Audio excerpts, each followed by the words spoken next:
우리는 쉼이 필요한 시대를 살고 있습니다. 너도 나도 분주한 삶을 살고 있기에 남녀노소 누구나 쉼이 필요로 하죠. 어린이들도 얼마나 분주하게 사는 줄 아십니까? 제가 한 세미나에 가서 들은 이야기인데요. 이 부부가 출산하여서 이제 요즘에는 조리원에 들어가게 되는데, 조리원은 대부분 일반적으로 이제 산모하고 산모의 남편, 아이의 아버지만 들어갈 수 있는 게 요즘 일반적이에요. 근데 이 아버지 말고 유일하게 들어올 수 있는 사람들이 있다고 합니다. 그 사람들이 누군지 아십니까?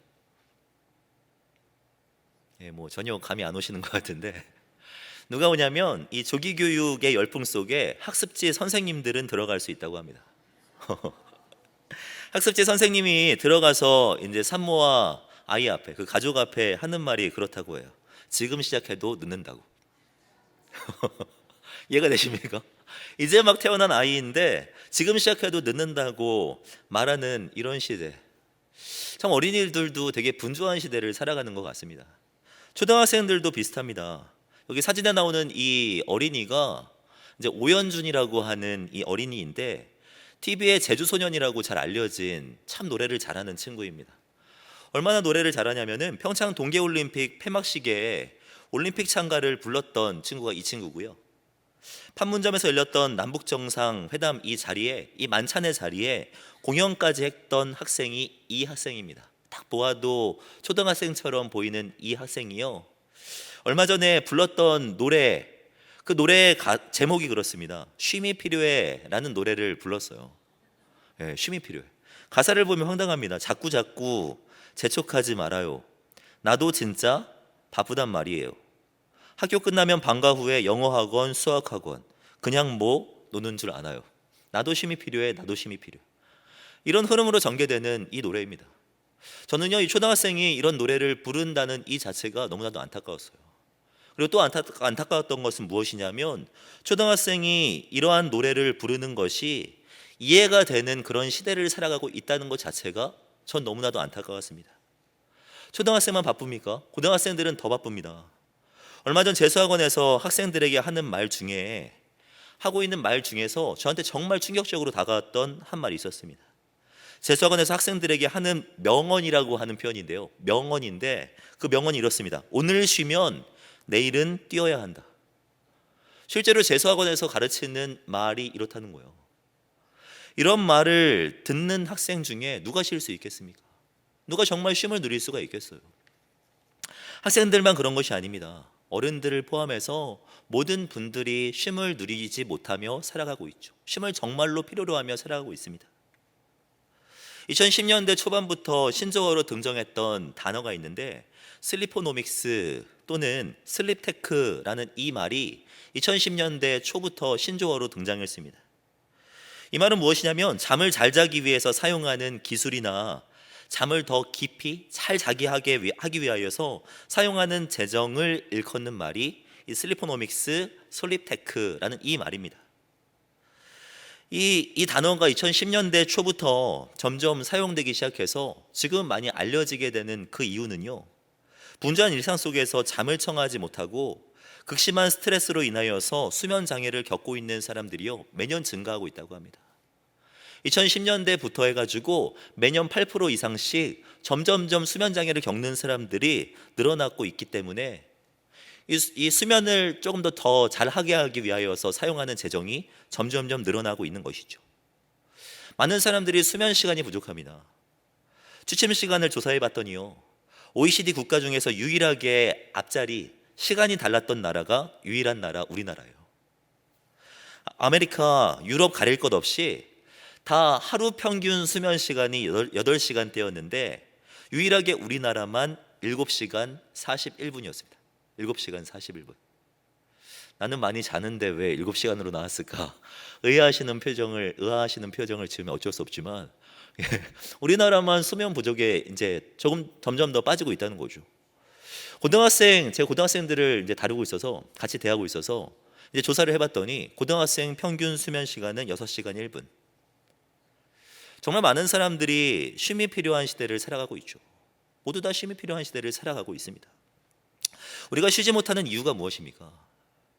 우리가 짊어지고 가야 할 짐들이 우리의 삶 가운데는 너무 많다는 거예요. 우리의 인생 속에는 수많은 짐들이 있습니다. 예수님도 우리 인생들을 보시면서 수고하고 무거운 짐을 지고 힘들게 걸어가는 사람들처럼 보십니다. 본문 28절의 앞부분을 보시면 예수님은 지나가는 사람들을 향하여서 이렇게 말을 합니다. 수고하고 무거운 짐진 자들아. 수고하고 무거운 짐진 자들아. 우리의 삶 속에는요, 수고가 있고 짊어지고 가야 하는 무거운 짐들이 있습니다. 어린이들, 학생들, 모든 사람들이 살아가면서 수고해야 되고요, 어쩔 수 없이 짊어져야 하는 짐들이 있다는 거예요. 제가 얼마 전에 한 교육 관련된 영상을 본 적이 있는데 그 영상의 제목이 그렇습니다. 고등학생 가방 무게 5.65kg. 학생들이 학교에 메고 다니는 가방의 평균적인 무게가 5.65kg이라고 하는 것입니다. 이는 쌀 30컵의 분량이고 1.5리터 큰 물병이 있지 않습니까? 이 물병 4개에 해당하는 무게입니다. 이 영상의 내용은 그렇습니다. 고등학생들끼리 자기가 메고 다니는 이 가방이 5.65kg 이거 말고 더 우리의 어깨에 짐이 되는 거, 더 부담이 되는 거, 그것이 무엇인지 서로에게 질문해 가면서 인터뷰로 담은 거예요. 너에게 이 책가방 외에도 당신을 무겁게 하는 짐이 있다면 무엇일까? 질문하면서 인터뷰에 담아내는데 아이들이 답하는 것이 그렇습니다. 친구 관계, 진로, 성적, 시험, 나아갈 길이 정해져 있지 않다는 것, 당연히 나오는 것, 대입, 대학을 가려고 내신을 챙기는 것이 힘들고 내신을 챙기기 위해 스펙을 쌓는 것이 더 힘들어요 라고 길게 말하는 친구도 있었습니다. 제가 정말 마음이 아팠던 것은 이 영상의 가장 마지막에 나온 한 친구가요, 이 질문에 말을 못하는 거예요. 야, 너 힘들게 하는 게 뭐야? 라고 물어봤는데 끝내 이 친구가 말을 하지 못하고 결국은 그 인터뷰가 중단됐습니다. 필름이 끊겼다가 다시 시작이 되는데 이 친구가 자리에 이미 섰을 때는 눈시울이 붉어졌어요. 붉어져고 용기 내가지고 하는 말이, 눈물을 흘린 다음에 용기 내가지고 하는 말이 무엇이냐면 부모님의 기대. 부모님의 기대가 자기에게 너무나도 부담이 된다는 거예요. 잘해야 한다는 부담, 부모님이 원하는 대로 잘 살아보고 싶은데 그것이 잘 안 되니까 이 친구에겐 너무나도 큰 부담이 되었던 것이죠. 학생들의 어깨에 있는 짐의 무게가 이 정도인데 성인이 되고 부모가 되며 또 조부모님이 되셔서 자녀와 자녀들의 자녀들까지 생각하셔야 하는 분들이시라면 그 삶의 짐이 얼마나 무거우시겠습니까? 우리 인생에는 수많은 짐들이 있죠. 인정할 수밖에 없는 것 아닙니까? 우리의 삶 가운데는요, 근심의 짐이 있고 건강의 짐이 있습니다. 혹자는 가족이 짐이 되기도 하고요, 혹자는 재정이 짐이 되기도 합니다. 우리는 필연 짐을 짊어지고 살아갈 수밖에 없는 인생이에요. 그런데 감사한 것은 그런 인생들에게 오늘 예수님께서 하시는 말씀이 정말 귀하죠. 오늘 본문을 보면 쉼에 대해서 예수님이 이야기해 주시는 것을 볼 수가 있습니다. 28절을 보시면 너희를 쉬게 하리라, 또 29절을 보아도 너희 마음이 쉼을 얻을 거야 라고 말씀하고 있죠. 그러면서 예수님께서는 쉼을 누리는 방법에 대해서 이렇게 이야기하십니다. 28절을 보면 알 수가 있습니다. 우리 28절 함께 읽겠습니다. 시작. 수고하고 무거운 짐진 자들아 다 내게로 오라, 내가 너희를 쉬게 하리라. 쉼을 누릴 수 있는 방법이 무엇이라고 이야기합니까? 간단하고 명료합니다. 오라는 거예요. 오면은 쉼을 누릴 수 있다는 것입니다. 이 표현을 보면서 황당하죠. 우리는 정말 무거운 짐을 짊어지고 가는데, 우리에게 정말 부담이 되는 그 짐을 짊어지고 가는데 해결 방법이 그냥 오라라는 한마디로 끝내시는 예수님을 보면서 어떻게 보면 매정해 보이기도 하고 예수님이 되게 현실 감각이 떨어지는 것처럼 보이기도 합니다. 그러나 쉼을 향한 예수님의 메시지는 명확하고도 확실합니다. 오라라는 거예요. 오라. 오면 너희들이 쉼을 누릴 수 있을 거야 라고 예수님은 분명하게 말씀하고 있는 거죠. 우린 여기에서 예수님이 오라라고 말씀하시는 것에 주목해 볼 필요가 있습니다.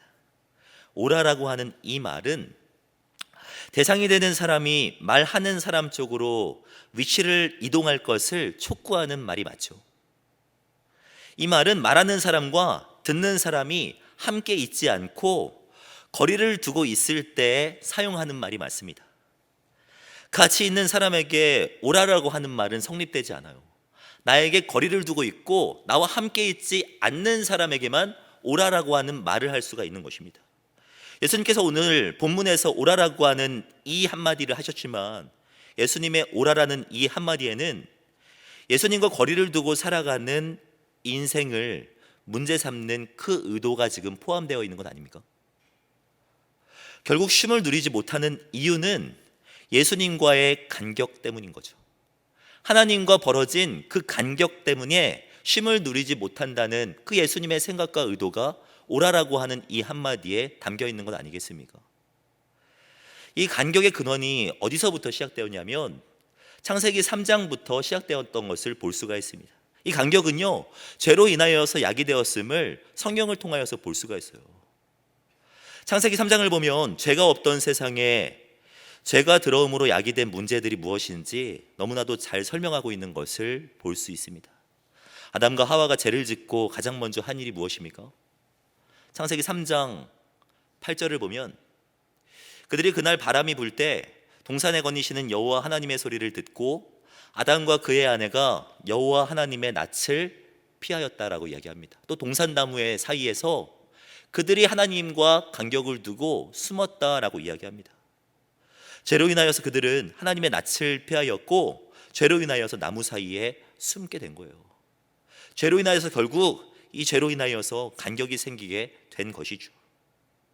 그리고 이 간격이 만든 결과물이 무엇이냐면 바로 수고라는 것입니다. 수고. 우리가 서두부터 수고하고 무거운 짐진 자들에 대해서 이야기를 하고 있는데, 그 수고의 시작이 어디에서부터 시작이 된 것이냐면, 수고라고 하는 이 단어의 시작은 창세기 3장부터 시작되었던 것을 볼 수가 있어요. 3장 16절을 보면 죄인이 된 여인에게 하나님께서 하시는 말씀이 무엇이냐면, 또 여자에게 이르시되 내가 내게 임신하는 고통을 크게 더하리니 네가 수고하고 자식을 낳을 것이며 라고 말씀하고 있습니다. 남자에게 하는 말도 동일해요. 아담에게 이르시되 네가 내 아내의 말을 듣고 내가 내게 먹지 말라 한 나무의 열매를 먹었은즉, 즉 죄를 지었은즉 땅은 너로 말미암아 저주를 받고 너는 내 평생에 무엇을 해야 한다고요? 수고해야 한다고요. 수고하여야지 그 소산을 먹을 수 있다라고 말씀하고 있는 것이죠. 우리의 수고의 원인이 무엇입니까? 일이 많기 때문에 수고가 있는 게 아닙니다. 관계가 수고의 원인이 아니에요. 사람이 원인이 아니고 우리 앞에 있는 환경이 수고의 원인이 아닙니다. 수고의 원인은 무엇이냐면 죄가 원인이고 하나님과의 간격이 원인입니다. 잘 생각해 보십시오. 창세기 3장 이전에 창세기 1장과 2장이에요. 즉 죄가 유입되기 이전에도 말입니다, 결혼하는 관계는 있었고 일은 있었어요. 동물들과 함께 어울려서 살아가는 그 환경도 있었어요. 하지만 1장과 2장 말씀 어디를 보아도 수고라는 말은 등장하지 않죠. 결혼한 관계는 있었지만 그 안에 수고가 없었습니다. 이름을 짓는 아담의 일이 있었지만 그 안에는 수고가 없었어요. 수많은 동물들과 함께 사는 그 환경은 있었지만 그 안에 수고는 없었습니다. 그러나 3장에서 죄가 들어온 이후에 그 수고가 시작된 것 아닙니까? 그렇다면 이 수고의 문제를 해결하기 위해서는 어떻게 해야 합니까?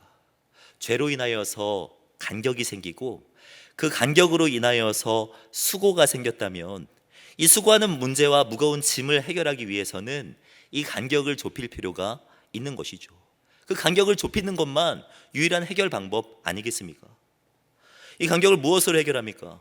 스스로는 절대 해결할 수 없습니다. 이 땅에서 해결할 방법은 절대 없어요. 돈을 벌어서 해결한다고 하는 사람들 있을 것입니다. 하지만 돈을 많이 번다고 하여도 돈이 있는 분리자 정도입니다. 돈이 있는 분리자. 사회적 지위와 권위로 이 간격을 좁힌다고요? 높은 지위를 차지한 분리자 정도입니다. 쾌락으로 채울 수 있다라고 말을 하는 사람도 있습니다. 그 사람은 웃으며 사는 분리자이죠. 결국 근원적인 이 간격은 자기 스스로 누구도 해결할 수가 없습니다. 그렇기 때문에 예수님께서는요, 명확하고도 확실하게 말씀하십니다. 내게 오라. 쉼을 누릴 수 있는 유일한 방법은 이 간격을 좁히고 내게 오는 것이다 라고 예수님께서 말씀하시는 것 아니겠습니까? 예수님께서 자신에게 오라라고 말씀하시는 이유는요, 우리 예수님만이 유일한 중보자 되시기 때문입니다. 성경은 예수님에 대해서 분명하게 이야기합니다. 히브리서 10장을 보면 그러므로 형제들아 우리가 예수의 피를 힘입어 성소에 들어갈 담력을 얻었나니 라고 말씀하고 있죠. 이 말이 무슨 말이냐면 우리는 죄로 인하여서 하나님을 만나는 성소에 들어갈 수 없는 존재가 있지만 예수님의 피로 말미암아 우리는 송구스럽지만 낯 부끄러운 존재이지만 하나님께 나아갈 수 있는 용기를 얻었다는 것입니다. 예수님의 중보자 되심은요, 예수님 스스로도 자증하셨습니다. 요한복음 14장 말씀, 우리가 너무나도 잘 아는 말씀인데요, 예수께서 이르시되 내가 곧 길이요 진리요 생명이니 나로 말미암지 않고는 아버지께로 올 자가 없느니라 라고 말씀하셨죠.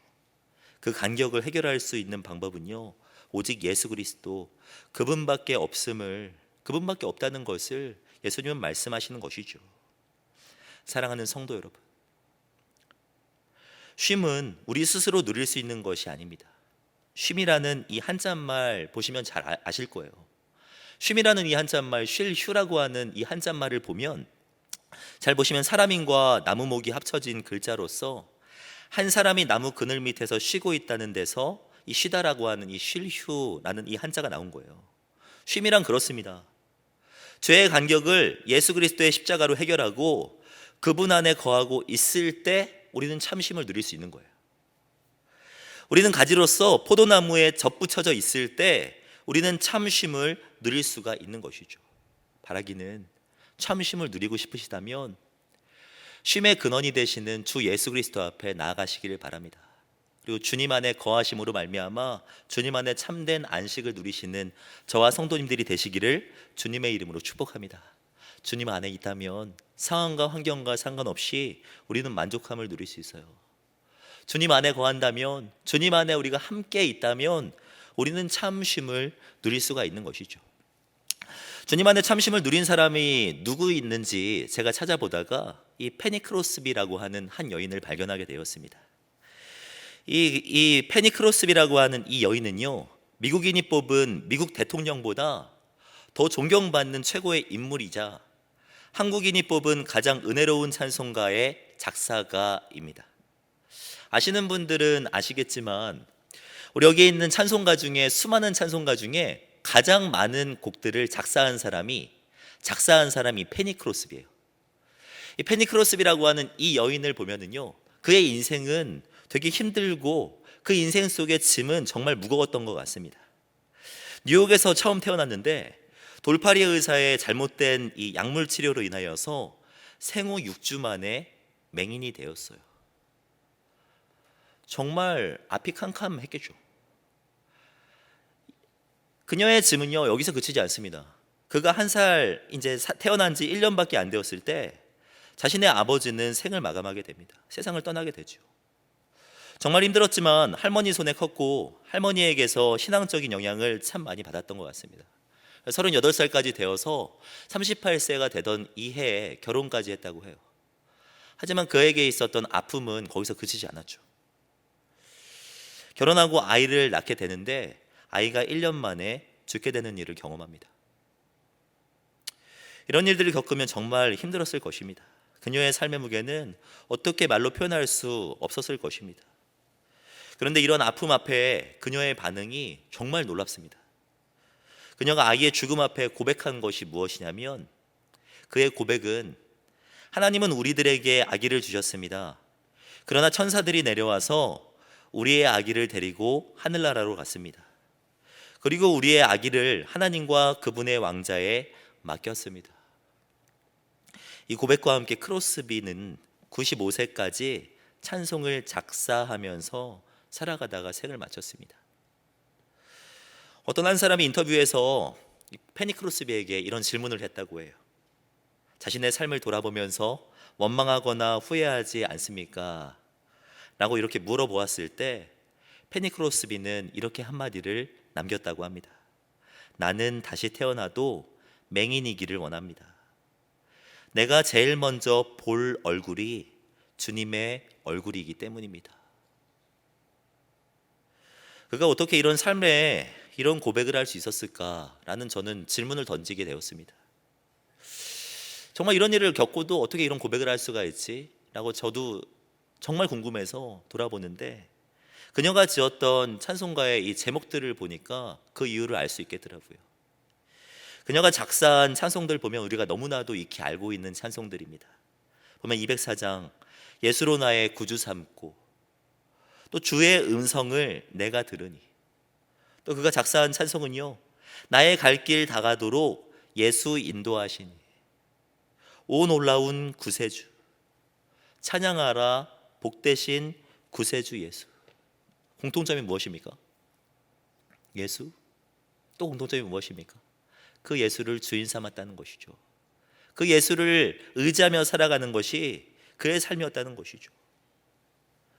그분과 함께 있었기 때문에 페니 크로스비에게는 예수님이 포도나무와 같은 실제이자 실존이었기 때문에 쉼을 누리며 살아갈 수 있었던 것 아니겠습니까? 바라기는 이런 믿음이 저와 우리 성도님들 가운데에도 함께하기를 주님의 이름으로 축복합니다. 주님 안에서 이러한 참된 쉼을 누리는 그런 신앙이 우리 가운데 함께하기를 정말 축복합니다. 예수님 안에 거한다고 해도 우리의 삶 속에는 여전히 짊어져야 하는 짐들이 있습니다. 우리는 필연 오늘을 살아가야 되고 내일을 맞이해야 돼요. 그러나 우리가 그 짐을 짊어질 수 있는 이유는 주님께서 우리와 함께 하시기 때문이죠. 주님께서 우리와 함께 하시기 때문에 우리가 짊어져야 하는 그 짐은 쉽고 가볍게 질 수 있는 것 아니겠습니까? 그것을 설명하는 것이 29절 이하의 말씀인 것 같습니다. 29절 이하의 말씀을 우리 한 목소리로 읽겠습니다. 시작.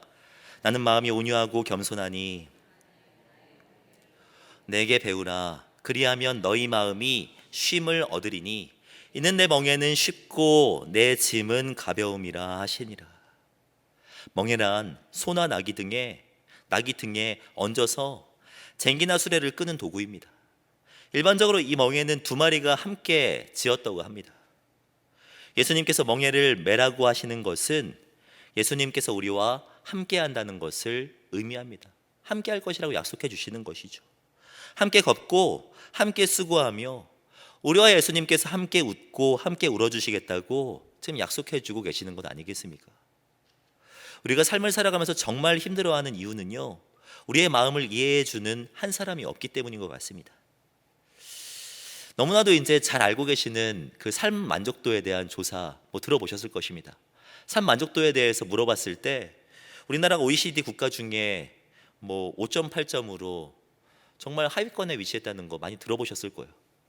제가 얼마 전에 또 이 조사에 대해서 다시 한번 점검해 보니까 OECD 국가 중에 터키와 동일하게 우리나라가 꼴찌를 차지했더라고요.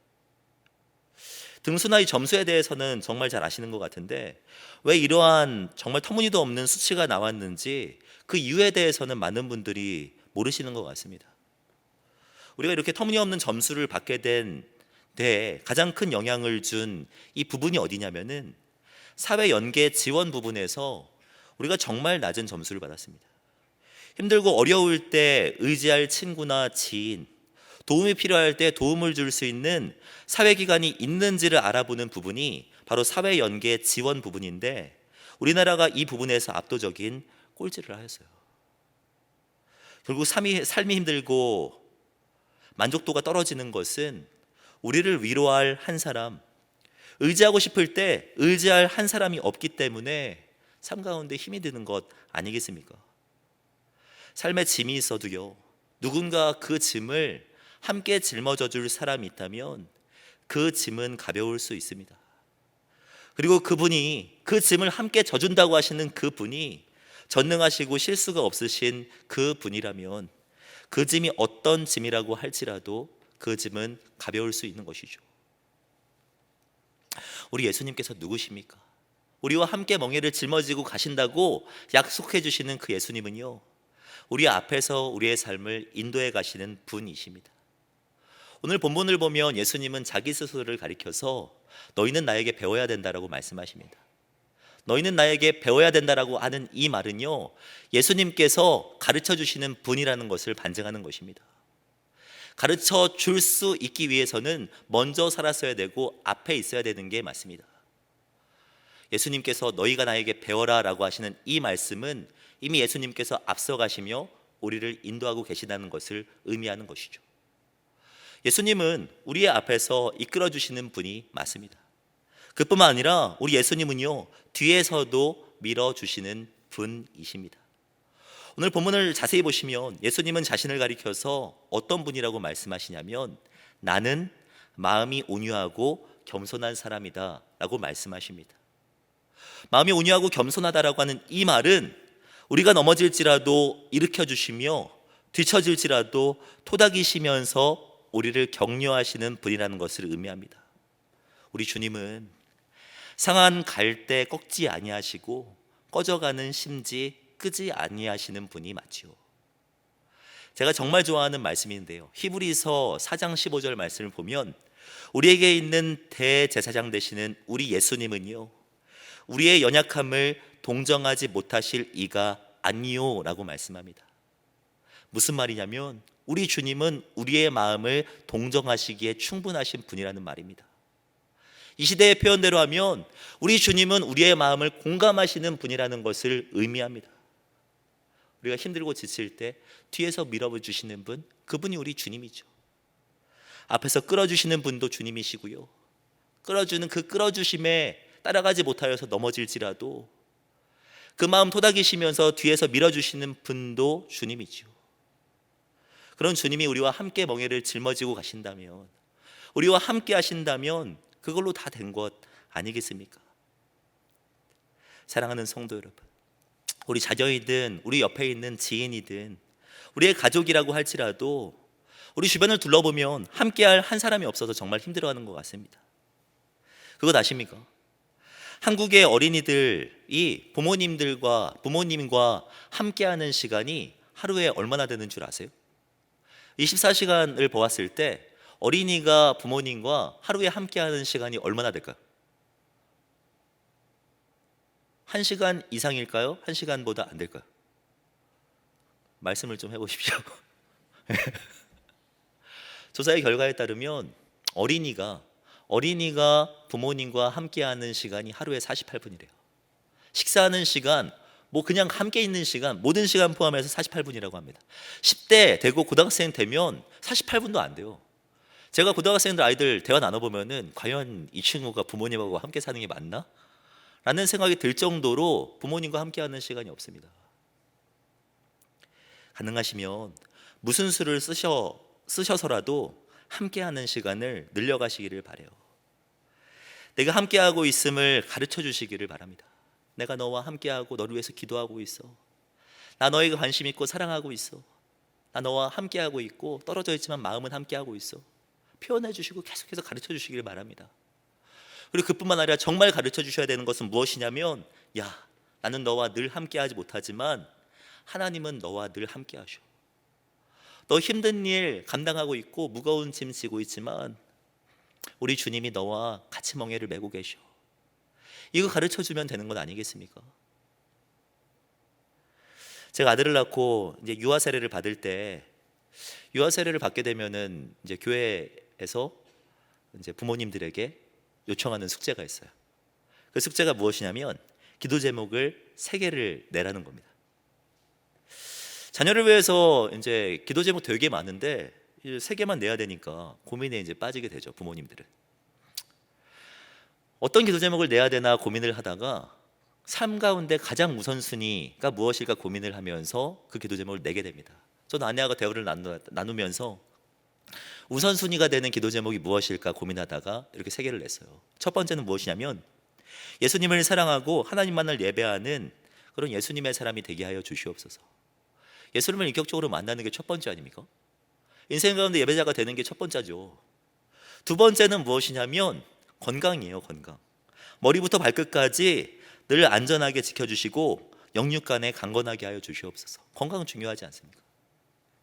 그리고 나서 무엇이 중요할까 제가 고민을 하다가 세 번째 기도 제목으로 이런 기도 제목을 내었습니다. 어려서부터 성경을 알고 어려서부터 말씀을 알게 하시고 주님과 동행하는 법을 배워 주님과 함께하는 법을 배워 주님 안에서 항상 만족하는 삶을 살아가게 하여 주시옵소서. 부모된 입장으로서 자녀가 삶 가운데 만족하며 살아갈 수 있다면 그것으로 된 것 아닙니까? 그 마음 가지고 무엇이 이 아이를 만족하게 할 수 있을까 고민을 하는데 세상의 것들 이 아이를 만족하게 할 수 없겠더라고요. 찰나에 잘 되는 것들, 대학에 입학하는 것들, 그 당시론 기쁠 수 있지만 결국 그 이후에 이 아이가 짊어져야 할 짐들은 필연이 있습니다. 어쩔 수 없어요. 그런 삶 속에서 무엇이 이 아이를 만족하게 할 수 있겠습니까? 하지만 어떠한 상황 가운데 있더라도 하나님이 함께하는 법을 배우면 하나님께서 함께 하시는 것을 인정하며 살아간다면 삶 가운데 만족하며 살아갈 수가 있겠더라고요.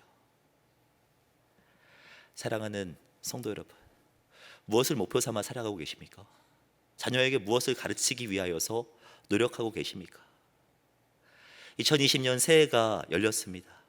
무엇을 목표로 삼고 계십니까?